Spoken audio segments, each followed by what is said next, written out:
මෙරටින් බිහි ප්‍රබලතම මද්ද්‍රව්‍ය හා පාතාල නායකයෙකු ලෙස සැලකෙන මාකඳුරේ මදුෂ් විසින් පොලිස් පරීක්ෂක නියෝමාල් රංගජීව මහතා වෙඩි තබා ඝාතනය කිරීම සඳහා සිදු කළ පාතාල මෙහෙයුම පිළිබඳවයි අද පාතාලේ.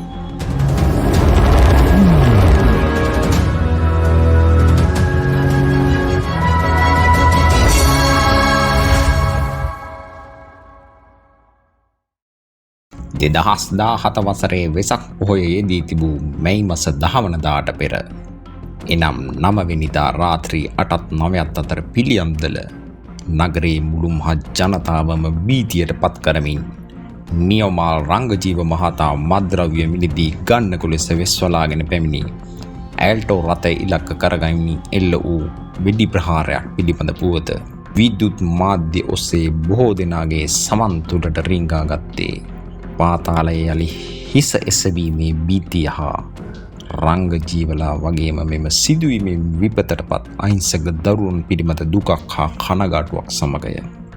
මදුෂ් පිළිබඳ කතා කරද්දී රංගජීවත් රංගජීව ගැන කතා කරද්දී මදුෂ්වත් අමතක කරන්නට බැරි තරම් දෙකම එකට බැඳී තිබෙන නම් දෙකක් බවට ඒ වන විට පත්ව තිබුණි. පොලිස් පරීක්ෂක නියෝමාල් රංගජීව යනු පොලිස් මද්ද්‍රව්‍ය නාශක කාර්යාංශයේ සේවය කළ දක්ෂ නිලධාරියෙකි. ඔහුගේ දේශපාලන පාක්ෂිකත්වය ඒ නිසාම ඔහු අතින් සිදු වූ බව ඇතම් සිදුවීම් පිළිබඳවත් ඔහු මද්ද්‍රව්‍ය වැටලීම් කළේ වාසියක් බලාගෙන බවටත් පවතින අදහස් විවාද සම්පන්න වේ. ඒත් අද අප කතා කරන්නේ ඔහු සිය රාජකාරී ඉටු කිරීමේදී සිය ජීවිතය පවා අවදානමකට පත් කරගත් මේ අවස්ථාව පිළිබඳවය. පොලිස් පරීක්ෂක රංගජීව තම සේවා කාලය තුළ තමන්ට ලද තොරතුරු අනුව තමන් විසින් කරන ලද වැටලීම් වලින් 40 දෙනෙකුට මරණ දඬුවම හෝ ජීවිතාන්තය දක්වා සිර දඬුවම් හිමිවන පරිදි අධිකරණ තීන්දුව ලබා ගැනීමෙන් හැකිවන අයුරින් තමන් අල්ලාගත් සැකකරුවන්ට එරෙහිව අධිකරණයට කරුණු වාර්තා කිරීමට සමත් වූ දක්ෂ නිලධාරියෙකි. වෙලේ සුදාට මරණ දඬුවම නියම වන්නේද රංගජීව මහතා විසින් කළ වැටලීමක් අනුවය.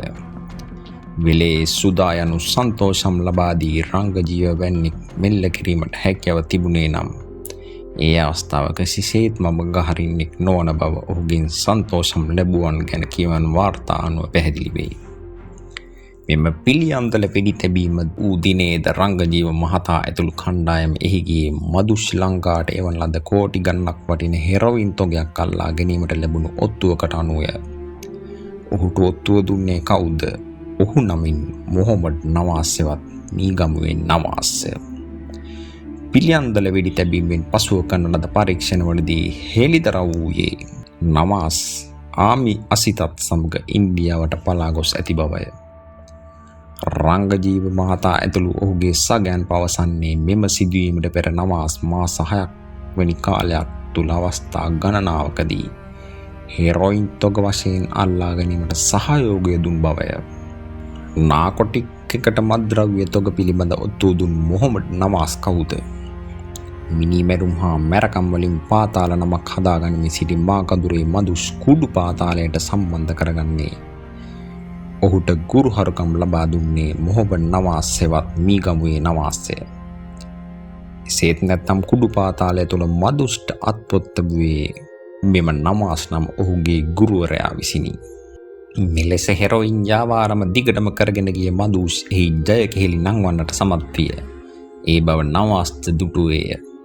හේත් වසර ගණනාවක් තුළ සිදු වූ හේතු මත අත්අඩංගුවට පත්ව බන්ධනාගාරගතව සිටි මදුෂ් තවමත් අවසන් වූ නඩු ගණනාවකද තිබුණෙන් ඒවා වෙනුවෙන් අධිකරණයට යාමට ඒමට සිදුවිය. හෙරොයින් ජාවාරමේ නිරත වන්නකු ලෙස තමන් මේ ආකාරයට නිතර අධිකරණවල රස්තියාදු වීම සුබ නොවන බව සිතූ මදුෂ් විදේශගත වන්නට කල්පනා කළේය. ඒ සඳහා ඔහු දකුණේ ප්‍රබල දේශපාලඥයෙකුගේ උදව් ලබා ගත්තේය. ඒ උදව් අනුව බෝට් මගින් ඉන්දියාවට පලා ගිය මදුෂ් එහිදී මද්ද්‍රව්‍ය ජාවාරම් කරුවන් කිහිප දෙනෙකු දැන හඳුනාගත්තේය.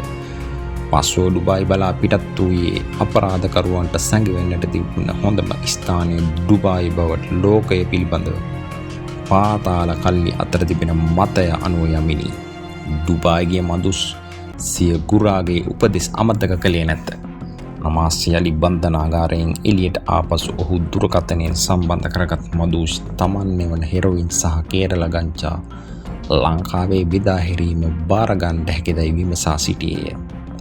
නවාස් එක හෙලාම ඉල්ලීම පිළිගත්තේ දැන් තමන්ට ඍජුවම විදේශයෙන් මද්ද්‍රව්‍ය ගෙන්වා ගැනීමට හැකිවීමෙන් වැඩි ලාභයක් ඉපීමට හැකිවේතැයි අන සිතුවිල්ල ඔහු තුළ හටගත් බැවිනි. එතැන් සිට නවාස් කළේ මදුෂ් ඉන්දියාව හරහා මුහුදු මගින් වෙරළ තීරයට එවන ලබන මද්ද්‍රව්‍ය තෝග වශයෙන් බාරගමින් රට පුරා බෙදා හැරීමය. එවන් ගනුදෙනුවක නිරතව සිටි නවාස් මාදුෂ්ගේ හෙරොයින් ජාවාරම පසුපස හඹායන පොලිස් මද්ද්‍රව්‍ය නාශක කාර්යාංශයට ඔත්තු ලබා දෙන්නට ඉදිරිපත් වීම ගැන සැකයක් රංග ජීවනයේ පොලිස් නිලධාරියෙකුට ඇති නොවුනේ මන්ද යන්න ඔබ සිතා බැලිය යුතුය. කෙසේ වුවද 2016 අගෝස්තු මාසයේ අත්අඩංගුවට පත්ත මාස කිහිපයකින් අප මත මුදා හැරුණ නවාස් මාස කිහිපයකට පසුව රංග ජීව මහතාගේ කණ්ඩායම සිටි උප පොලිස් පරීක්ෂක ජයන්ත හමු වී මදුෂ්ලා මෙරටට කුඩු ගෙන ආකාරය ගැන සියලු තතු තමන් සතු බවත් ඒවා අල්ලා දීමට හැකි බවත් පවසද්දී මදුෂ් හා නවාස් අතර තිබූ සම්බන්ධතාවය ගැන කිසිවෙකු සැකයක් ඇති කර නොගැනීම ගැන ඔවුන්ගේ පාර්ශවෙන්ද කිවීමට කොතරම් දේවල් තිබුණත් ඒ කෙතරම් ප්‍රඥාවන්තද යන්න ප්‍රශ්නය මතුවීම වැළැක්විය නොහැකි වෙයි.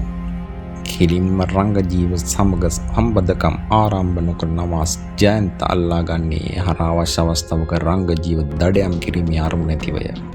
ඒ අනුව 2017 මැයි මාස 8 වනදා ජයන්ත හමු වී තවත් හෙරොයින් තොගයක් පැමිණ ඇති බවත් එයින් කිලෝ 10ක් ලබාගත් ඒවා වේකිනීමට ගනුදෙනුකරුවෙක් සොයන බවත් පැවසීය.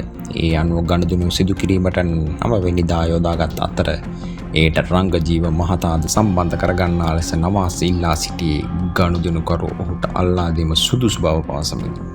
ඒ අනුව කුඩු තොගය මිලදී ගැනීමට පැමිණෙන ගනුදෙනුකරුවා ලෙස රංග ජීව මහතා වෙස් ගැන්විනි. ඔවුන්ට පළමුව එන්න කීවේ වෙල්ලම්පිටියට. ඉන්පසු බොරැල්ලටත් එතනින් පැපිලියානටත් ලෙස ස්ථාන මාරු කර නවාස් පසුව ප්‍රහාර එල්ල කිරීම සඳහා සුදුසුම තැන ලෙස කලින් යොදාගෙන තිබූ පිළියන්දර නගරයට පිරිස ගෙන්වා ගත්තේය. ප්‍රහාරය එල්ල වූයේ එහිදී නවාස්ගෙන් තොරතුරු මදුෂ්ට සැපවුණ අතර මදුෂ්ගෙන් ඒ තොරතුරු අනුව කළ යුතු දේ පිළිබඳ උපදෙස් ආමි අසිතට හා පැටි හට ලැබිණි. මදුෂ්ගෙන් ලබාගත් ලක්ෂ 2.5ක ණය හිලව්වට තමන්ගේ හාතුරෙකු ඝාතනයට යන ලෙස මදුෂ් උපදෙස් දී තිබුණද තමන් යන්නේ නාකොටික් එකේ පොලිස් කණ්ඩායමකට පහර දීමට බව පැටි දැන සිටියේ නැත. මදුෂ්ගෙන් උපදෙස් ලැබුණේ පිළියන්දල මොරටු පාරේ මාතර බත් කඩේ ළඟ නවතා තිබෙන ඇල්ටෝ වර්ගයේ මෝටර් රථයේ අවශ්‍ය පුද්ගලයන් සිටින බවටය. එහෙත් එහි ඇල්ටෝ මෝටර් රථ දෙකක් තිබිණි. පළමු රථයට ප්‍රහාර එල්ල කර ආමි අසිත එහි කිසිවෙක් නැති බව දැන වහාම අනෙක් රථයට ප්‍රහාර එල්ල කරේ එහි සිටින්නන්ට පැන යන්නට ඉඩක් නොතබමිනි. පැටීද ඊට අවශ්‍ය වේගෙන් යතුරු පැදිය පැදවූයේය. ප්‍රහාරයෙන් පසු ආමි අසිත හා නවාස් බෝට්ටුවකින් ඉන්දියාවට පලා යන අතර පැටි මිරිහාන විශේෂ අපරාධ විමර්ශන ඒකකය මගින් අත්අඩංගුවට ගැනිණි.